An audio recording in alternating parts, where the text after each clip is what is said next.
In a bold and controversial statement, former President Donald Trump has said that some furloughed federal workers don't deserve back pay once the current government shutdown ends.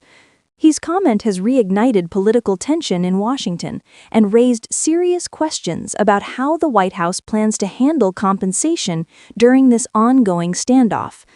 Speaking from the Oval Office on October 7th, Trump told reporters that whether furloughed workers are owed back pay depends on who we're talking about. He argued that many government employees were placed in difficult positions because of what he called democratic obstruction, adding that for the most part, we're going to take care of our people, but there are some who don't deserve to be taken care of and will handle them differently. This warning follows reports that the White House is reviewing a legal opinion suggesting that the roughly 750,000 federal workers affected by the shutdown may not automatically be entitled to back pay.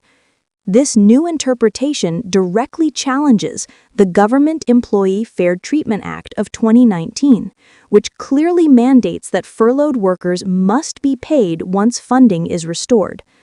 However, administration officials now claim that a 2019 amendment to the law leaves room for discretion, saying employees would only receive pay subject to the enactment of appropriations acts ending the lapse.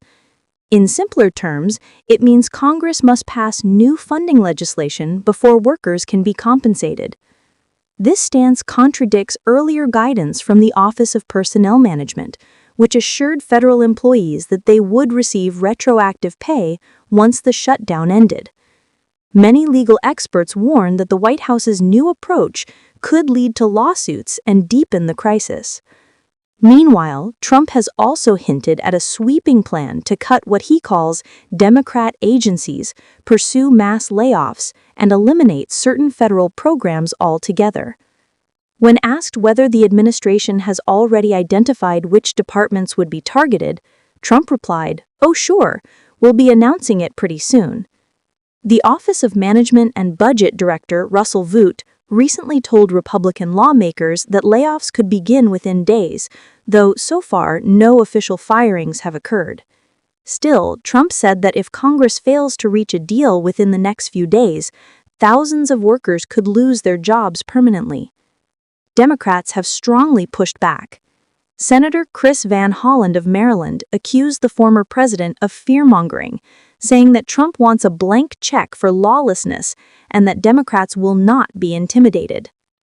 On the other hand, House Speaker Mike Johnson cited the new White House analysis as a reason for urgency, calling on Democrats to approve a temporary funding bill that would keep the government running through November 21st. Johnson added that he hopes workers do receive back pay and claimed that Trump privately told him he shares that view. The shutdown has now stretched into its 7th day, and the nation is watching closely. With hundreds of thousands of workers unsure if they'll ever be paid and vital services hanging in the balance, Washington remains locked in a political showdown with no clear end in sight. As this story continues to unfold, one thing is certain: the stakes are higher than ever, not only for federal workers, but for the entire American economy. If you found this report helpful, make sure to subscribe to InsightPulse and turn on the notification bell so you never miss the latest political and global updates that matter to you.